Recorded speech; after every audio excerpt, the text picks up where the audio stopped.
Well, now that we have the YouTube thumbnail out of the way, you're probably watching this video because you're doubting between getting yourself a POC Tectal or a POC Kortal helmet, or maybe you're just curious what the difference is.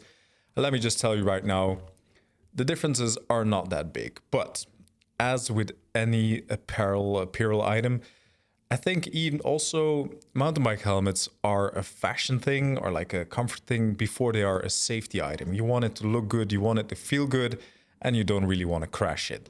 So besides the fact that both these helmets are ridiculously safe, as you probably already know, I'm not going to be listing all of their safety features. I'm just going to be talking about the way I experienced using both of these helmets, and then maybe it helps you make your own choice. Now, first of all, how did I end up owning both of them? I really did not need to replace either one. I first got this POC Tectal here in 2018, so any comparison that I'll be making will be based on the contemporary models, which are, very close to this one. And it has served me really well. It has been comfortable all along the way. It's well ventilated. I think it looks pretty cool, and I haven't crashed it, so I don't know if it's as safe as they advertise. But 2023 rolled along. I just wanted something new that also looked cool. And I think this POC Kortal looks really cool. It looks slightly more modern than the Tectal one. Now, what is my use case? Because the use case is the main thing, isn't it? Everybody has a different shaped head. So it's like shoes. Some of them fit you, while they don't fit others at all. Me, I'm Flemish, I'm Belgian. I have the Dutch head, which means my head is rather long, rather narrow, and ridiculously large. When you do my circumference and when you measure it, I have 59 centimeters, which definitely puts me in like the large head category. And finding a helmet for a large, long, oblong head, like many Flemish, Belgian, Dutch people have, is not very easy. So after trying out multiple helmets, I ended up getting this POC Tectal first because it just fit in my head. It was comfortable. And then this one fits me just the same. Now, there is a slight difference in fit. When I first tried on this new one, I felt like it was slightly shorter. I felt like a little bit of pressure here, but then I just realized it just comes down to the fact that I've just worn out all of the padding on this one. It has just been compressed until this fits my head perfectly. And after taking this one out on a full day ride, I'm talking like wearing it from 10:30 a.m. to 6 p.m., I didn't notice it at all. It didn't bother me. There were no pinch points. There were no niggles, no nothing. It just did not bother me at all wearing it all day long, which is great. This is fantastic. I was, a little bit fearful.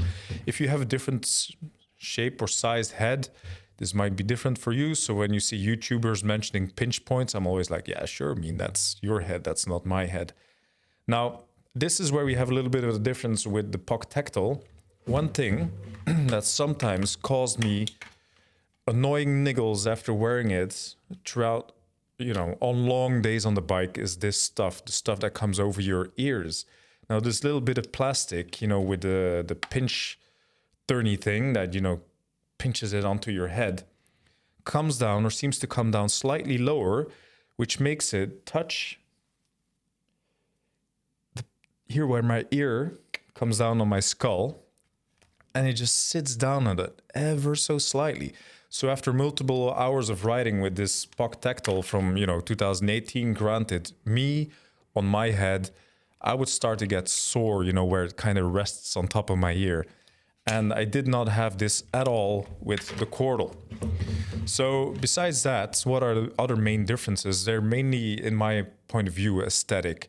So you might notice that these Tectal helmets, even the contemporary models, they are rounder. They just look lighter. They look sleeker. They have more rounded back, more rounded shapes. They generally tend to look like a lighter trail helmet, open face helmet. And you would imagine, they also feel this way. So when you look at this Kortal, you can see it's like more like square shaped, has a bit more of this, a mechy, aggressive look to it. I have not measured their weights. I haven't weighed them in. They feel kind of similar when holding it like this. And while wearing it, I didn't notice any weight difference at all either. Actually, to be honest, both helmets feel really comfortable and light, and their weight has never bothered me. Now, besides that, both of them have something that I really like. And again, this comes down to my use case. Having a rather large head, I want to feel protected because the type of riding that I like to do is full day rides in the Alps. I rarely, if ever, visit bike parks. I don't like doing laps in bike parks. I like to go on like big adventures. I'm a really mediocre skilled rider, but I like to, go out on a big alpine day where I just pedal up or just take the lifts up and then ride down natural single tracks at really, really modest speeds. Also, I'm 37 years old. I don't have that many mountain biking friends. And when I do get a chance to ride that kind of day, quite often I will be alone. I will not have anybody join me at all. Sometimes when I'm lucky, I get to hang out with friends. But on many of these days, big days out, I will be alone. And usually, in the past, when I was riding cross-country style stuff here in Belgium, low countries, you wear these things, they kind of like sit on top of your head. And then when you have a big head, it just looks really ridiculous. But also what it does is like it leaves the sides and the back of your head really exposed. And this is what these helmets really, really excel at. You see these cutouts and these shapes, they really sit on top of your head and they just cover you. Let me just put it on again and maybe... I mean, you guys know how to look and judge by yourself, but these helmets, they really cover so much of your head and it just makes it feel like you're wearing something that's going to, properly protect you. I think they look cool, they feel comfortable, and they just inspire confidence. So if you do end up crashing, I feel like when I crash with one of these things on my head, I'm probably gonna be, in better hands than wearing a really cheap, maybe high top cross-country helmet. And, this is something that's always inspired a lot of confidence with me in these POC helmets. They just fit my head shape and they cover a lot of it in a very comfortable way. Now, when it comes down to safety features, they both share a lot of the same ones. They both have the MIPS system. The newer versions both have the improved MIPS system, which is basically a thing that is supposed to protect against rotational forces when you do end up crashing. Both of them have Areco reflectors, which is kind of a radar technology, which is more well known in like ski and snowboard circles. But sometimes, search and rescue helicopters will have them depending on where you're at. And then both of them also have this near field communication system. It's like a little chip in here. You can just nearly tap it with your phone, and then there's a little app which allows you to enter your data. Who are you? What's your address? What's your blood type? That kind of thing. I mean, I kind of doubt that when search and rescue workers, when they do come on the scene, I think this is probably one of the last things that they'll be looking out for. But it just makes it feel like you're really well-rounded, really well thought of products, having all of these safety features. They do exist and they are present.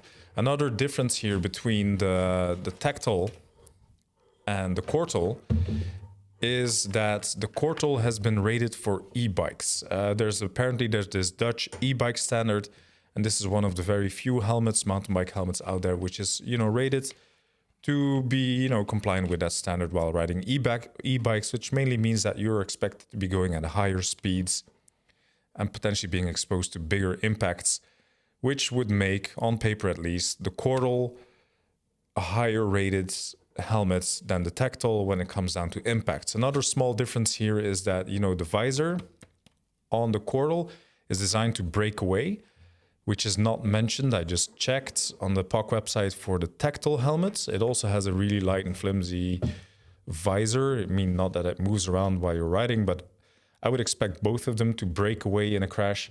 But this one is particularly designed to break away in case of a crash. So in that case, the higher e-bike rating, the visor that's designed to break away.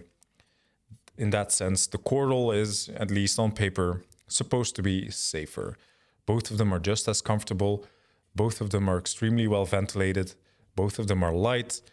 Both of them just look and feel like premium helmets which really is cool. It's something I appreciate, because if you've ever seen a bunch of mountain bikers together, quite often they will look like, you know, like a candy shop, really. I mean, come on. Everybody's wearing these mismatched fluorescent power screamy colors, you know. But in more recent years, you know, as mountain biking is coming along, mountain bike clothing is starting to become more stylish and more tasteful, so to say.